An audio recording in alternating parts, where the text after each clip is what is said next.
dear students, welcome to Business Studies class.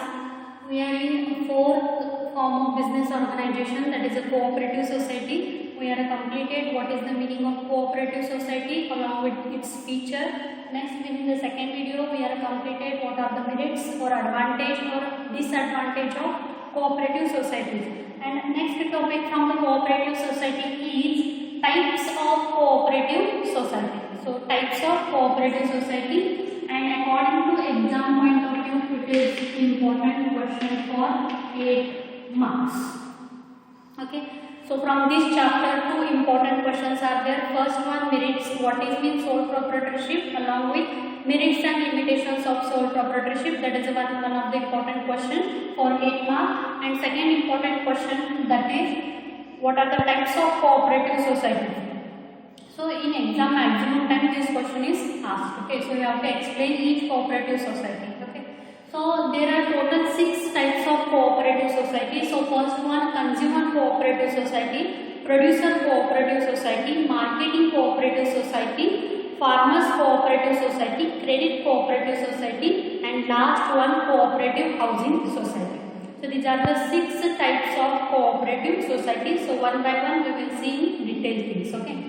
So what is mean consumer cooperative society? Now all of you know what is a cooperative society means. Minimum 10 people are joined together voluntarily to protect the interest of their society, to protect the interest of people. Means it is going to remove the middleman.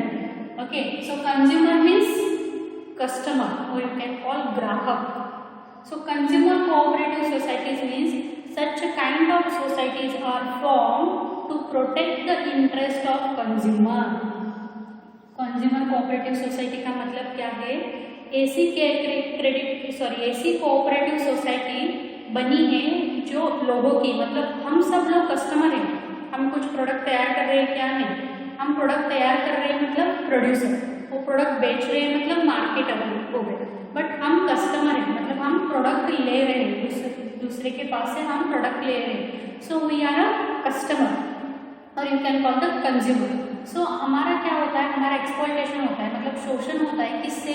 जो भी दुकानदार रहते हैं, जो भी shopkeepers रहते हैं, वो हमें ज़्यादा प्राइस में प्रोडक्ट बेचते हैं. सो हमसे ज़्यादा पैसे वो लेते हैं. सो डायरेक्टली वो प्रोडक्ट हम होलसेलर से पास से खरीदेंगे तो हमें कम प्राइस में मिलेगा. बट होलसेलर के पास गए तो हमें ज़्यादा क्वांटिटी में प्रोडक्ट परचेज करना पड़ेगा. बट हमें ज़्यादा क्वांटिटी की कोई आवश्यकता नहीं, एक ही प्रोडक्ट चाहिए और वो भी कम प्राइस में चाहिए. सो ऐसा मतलब ये problem this types of cooperative societies are going to be solve. मतलब ये जो प्रॉब्लम फेस करते हैं, सो ऐसा प्रॉब्लम मतलब कस्टमर फेस करते हैं. मतलब रिटेलर हमसे ज़्यादा पैसा लेता है, होलसेलर के पास गए तो पैसा कम लगता है वो प्रोडक्ट परचेज करने के लिए. बट क्या होता है? वो ज़्यादा क्वांटिटी में परचेज करना पड़ेगा. सो वही आप कंज्यूमर कोऑपरेटिव सोसाइटी जो भी रहती है आपके गांव में, तो वहाँ से खरीदेंगे तो वो प्रोडक्ट आपको कम प्राइस में मिलेगा और क्वांटिटी भी ज़्यादा लेने की आवश्यकता नहीं. So that facility is going to provide by the consumer cooperative society. मतलब ये सोसाइटी ऐसी सोसाइटी की है जहाँ पे ग्राहक का इंटरेस्ट, मतलब ग्राहक का पैसा बचाने की कोशिश करती है. सो फॉर्म बाय कंज्यूमर, मतलब कौन किसने बनाया है cooperative society, this consumer cooperative society. So consumer only, मतलब ग्राहकों ने ही ग्राहक के लिए ये सोसाइटी बनाया है. मतलब we are common people, we are consumer, तो हमने ही हमारा इंटरेस्ट सेव करने के लिए, हमने ही हमारा पैसा सेव करने के लिए सो इस टाइप्स ऑफ कोऑपरेटिव सोसाइटी बनाई है. सो फॉर्म बाय कंज्यूमर, मतलब कंज्यूमर ने ही बनाई है. Second, provide good quality of product at a reasonable price. मतलब जो भी वहाँ पे प्रोडक्ट सेल कर रहे हो, सो that is good quality product at a reasonable price. Means price भी कम है और quality of product it is also good. So that's why if you go through the retailer, so sometimes the quality may be the bad quality of product and price is also high. So to reduce these things, this kind of cooperative societies are formed by consumer. Okay. So next, purchase direct from wholesaler. So इसमें क्या करते हो लोग? Direct wholesaler से जो भी माल रहेगा, जो भी प्रोडक्ट रहेगा, वो डायरेक्ट होलसेलर से लेते हैं. मतलब होलसेलर से this types of cooperative society ज़्यादा क्वांटिटी और कम प्राइस में लेते हैं और थोड़ा बहुत ही प्राइस हाई करके उनके कस्टमर को बेचते हैं। वहाँ पे सी एक प्रोडक्ट होलसेलर के पास 10 रुपये को है तो उसने रिटेलर को 50 रुपये को बेचा, तो रिटेलर ग्राहक से 20 रुपीज़ को लेके आएगा।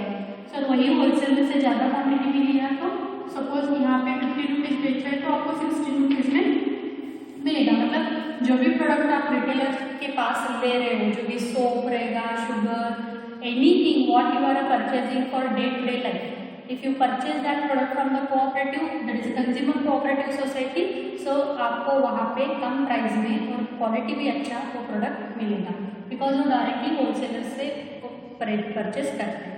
Second, profit is distributed among the member, और जो भी इस बिजनेस में प्रॉफिट आएगा, अभी ये कंसिडर करो 10 मेंबर मिलके ये दुकान चला रहे हैं, मतलब कंज्यूमर कोऑपरेटिव सोसाइटी चला रहे हैं, तो ये डायरेक्ट माल होलसेलर से ले लेंगे और सिंगल क्वांटिटी में उनके कस्टमर को बेचेंगे। सपोज 10 रुपीज़ को माल लिया है तो ये 11 रुपीज़ को बेचेंगे, सो इनको 1 रुपीज़ प्रॉफिट होगा।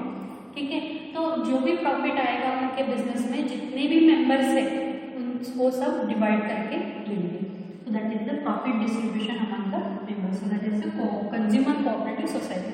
सो बेसिकली कंज्यूमर का इंटरेस्ट सेव करने के लिए, मतलब उनका ख्याल करने के लिए this types of consumers of cooperative societies are found by consumer only. Okay, so second type of cooperative society is producer cooperative society. Producer cooperative society, यहाँ आपने ग्राहक का कोऑपरेटिव सोसाइटी देखा। अभी आप जो भी उत्पादन कर रहे, जो भी प्रोडक्ट बना रहे हैं उनका कोऑपरेटिव सोसाइटी भी रहता है। मतलब वो क्यों सोसाइटी फॉर्म करते हैं? So protect the interest of small producer, मतलब जो भी छोटे छोटे प्रोड्यूसर है, जो भी छोटे छोटे उत्पादक है, ठीक है, उनका इंटरेस्ट सेव करने के लिए, उनका पैसा सेव करने के लिए ये कोऑपरेटिव सोसाइटीज उन्होंने बनाया है। मतलब protect the interest of small producer. Small producers are there, जो भी छोटे छोटे जो भी प्रोडक्ट है वो छोटे छोटे मतलब स्मॉल साइज में बनाते हैं, जो भी प्रोडक्ट बनाए, मे बी चॉकपीस प्रोड्यूसर, सभी चॉकपीस के producer they are get together and voluntary association is there, so that is producer cooperative society. Producer means all of you know, उत्पादक, जो भी प्रोडक्ट बना रहे उनको हम प्रोड्यूसर बोलते हैं। सो ऐसे सभी प्रोडक्ट बना रहे who are small businessman, so small businessman are joined together voluntarily and they are made their cooperative society. So इसमें क्या करते हैं? Protect the interest of small producer, मतलब जो भी छोटे छोटे उत्पादक है वो आगे आके उनके लिए जो बेनिफिट है वो काम करते हैं। तो क्या करते हैं? Supplies the raw material equipments, मतलब उनके बिजनेस के लिए जो भी कच्चा माल लगता है वो सभी एक ही बार में परचेज करेंगे तो उनको लो प्राइस में मिलेगा। जो भी इक्विपमेंट मतलब मशीनरी रहेगा, टूल्स रहेगा, उनके बिजनेस के लिए जो भी मशीनरी टूल्स रहेंगे वो सभी एक ही बार में परचेज करेंगे तो उनको लो प्राइस में मिलेगा। So purchase output and sell in the market, और जो भी उनका प्रोडक्ट है तो उनके बिजनेस के लिए जो भी कच्चा माल रिक्वायरमेंट है वो सभी मिल के परचेज किए तो उनको कम प्राइस में मिलेगा। सेकेंड थिंग, जो भी उन्होंने बनाया है, जो भी प्रोडक्ट प्रोड्यूस किया है, जो भी प्रोडक्ट उनका बनाया है वो प्रोडक्ट सभी ने मिलके एक ही बार सेल किया तो जो भी सेल इन मार्केट, मतलब वो भी उनका काम आसान रहता है। सभी मिलके एक ही बार में सेल किया तो that is the benefit to all the producers. So producer cooperative society. The next one is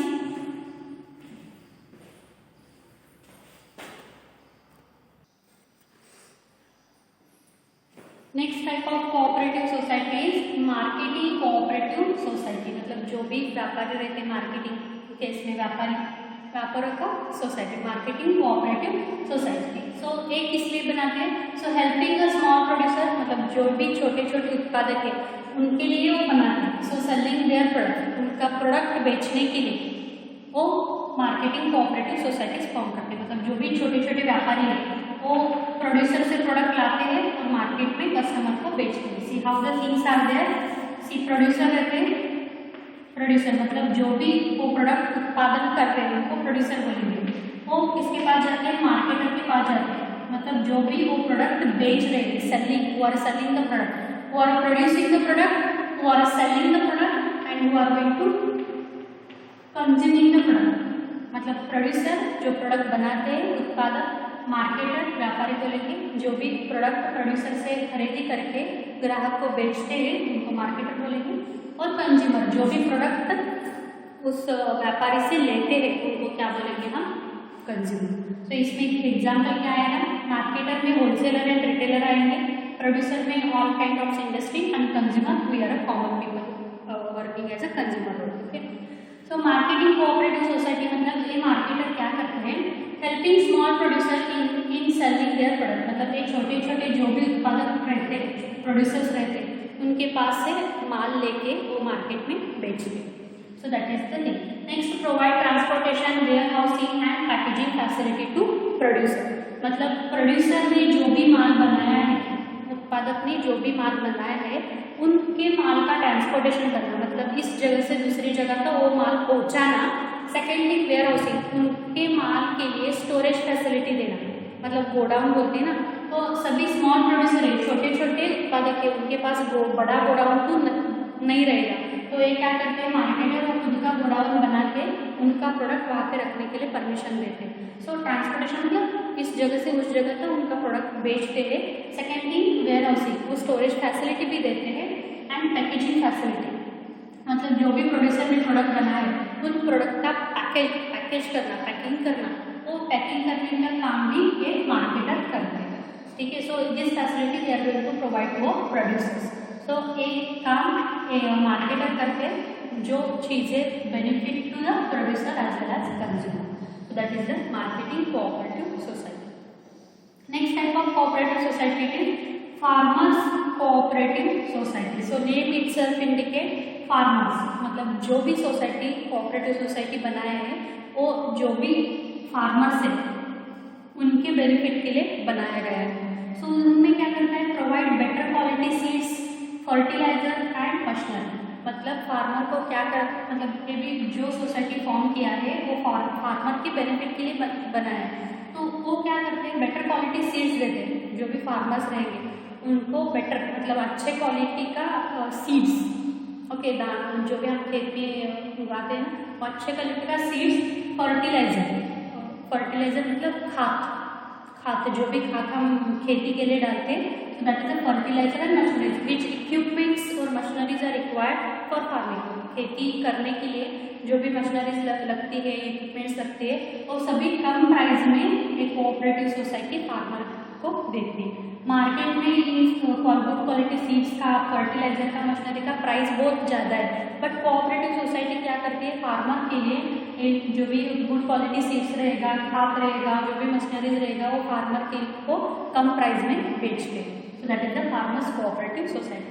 next thing क्या है, increase productivity, income and income of farmers, मतलब फार्मर का प्रोडक्टिविटी मतलब उत्पादन ज़्यादा होने के लिए कोऑपरेटिव सोसाइटीज ट्राई करते हैं और उनके पास पैसा ज़्यादा आए, सो उसके पर्पज भी this types of cooperative societies are going to be work for a farmer.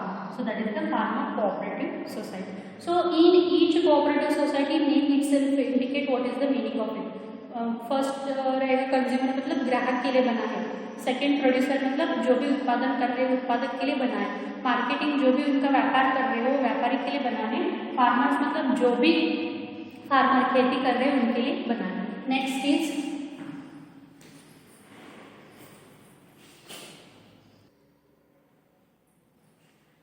Next type of cooperative society is credit cooperative society. So credit मतलब उधारी पे देना, क्रेडिट पैसा उधार पे देना, credit cooperative society. So what are the banks? Maybe mostly there are lot of credit cooperative banks are there. Maybe you heard, आपने ये सुना होगा कि आपके गांव में, आपके शहर में क्रेडिट कोऑपरेटिव सोसाइटीज होते हैं, मतलब कुछ तो नाम रहता है बैंक का और उसके आगे credit cooperative society, credit cooperative banks जैसा नाम लिखा होता है। मतलब वो बैंक गवर्नमेंट ने नहीं बनाया, एक इंडिविजुअल इंसान ने नहीं बनाया, एक ग्रुप ऑफ पीपल मतलब 10 और 10 से ज़्यादा लोग आगे आके वो बैंक की फैसिलिटी उन्होंने दिया है कस्टमर के लिए, ओके, और लोगों के लिए वो बैंक की फैसिलिटी दिए। Such kind of banks we are known as a credit cooperative society. So उनमें क्या करते हैं, provide easy credit loans on reasonable terms, मतलब provide easy credit loans on a reasonable terms. See, when you go for the centralized bank, when you go for the government bank, what is going to happen? Suppose आपको loan चाहिए आपके business के लिए, नहीं तो कुछ भी काम है, घर मतलब बिल्डिंग बनवाना है, कार लेना है, कुछ भी टाइप का लोन लेना है आपको, तो आप बैंक में गएंगे, सेंट्रलाइज बैंक नहीं तो गवर्नमेंट बैंक में गएंगे, तो क्या होता है वहाँ पे there asked about the lot of documents, आपकी वेरिफिकेशन प्रोसेस बहुत लेंदी होती है।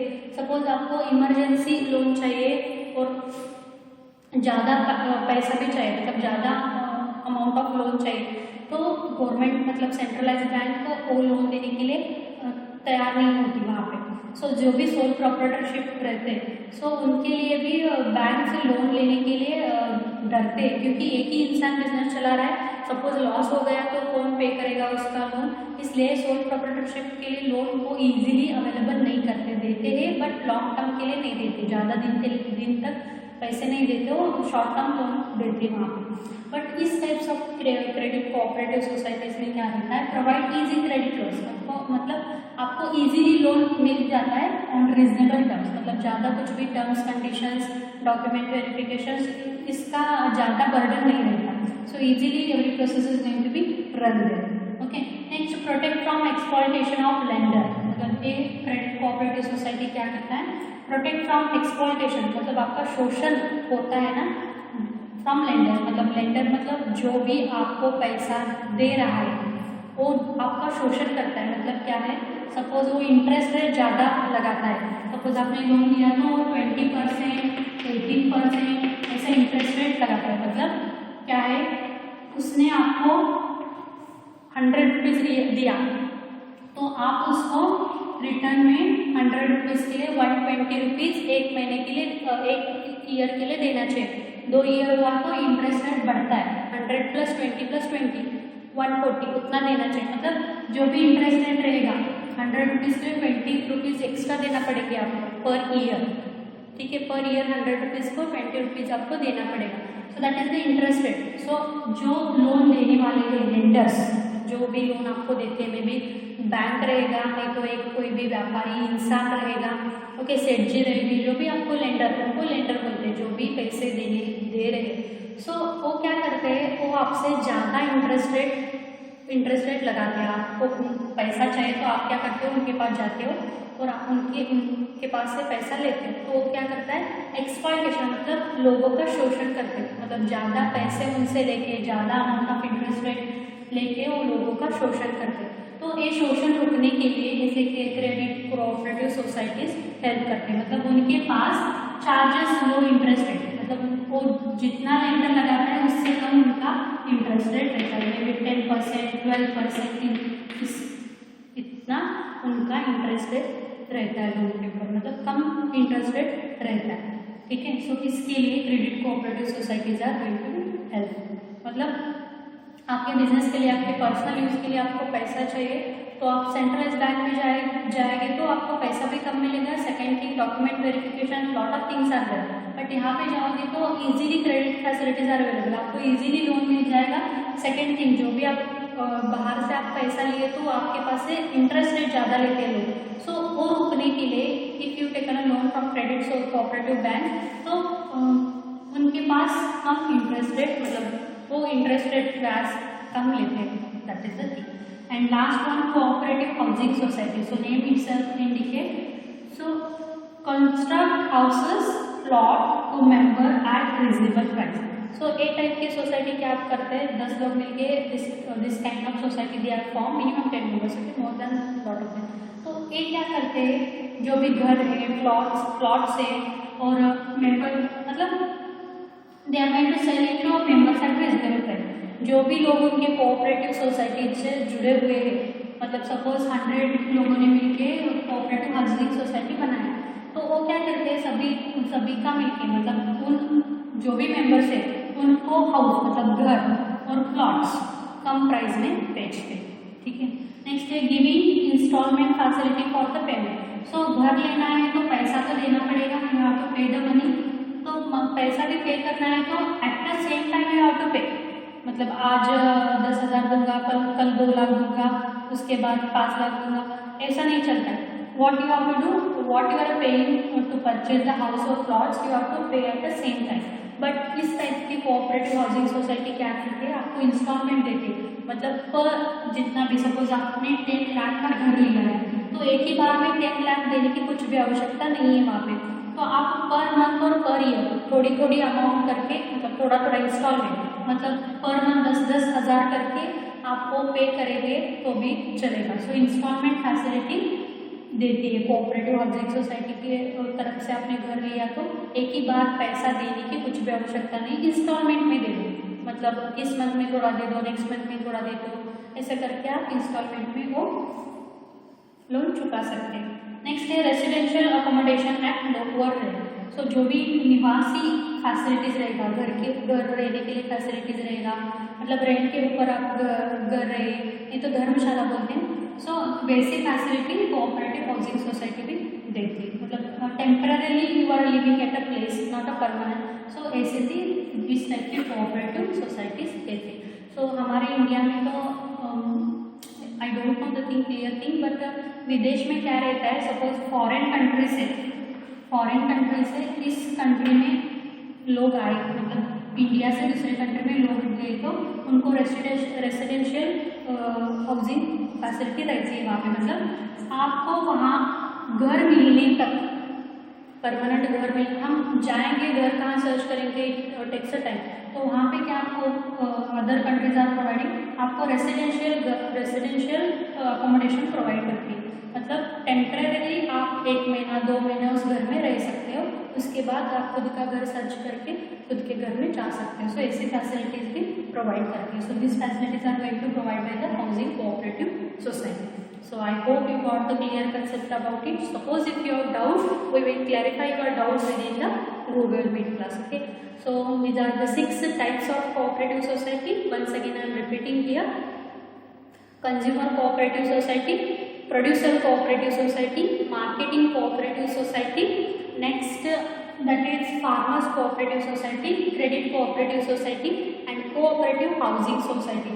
So be prepared for it. It is a very important question according to your exam point of view. For 8 marks this question is going to be asked for your exam. So I hope you got the clear concept about it. So thank you so much. Bye bye. Take care.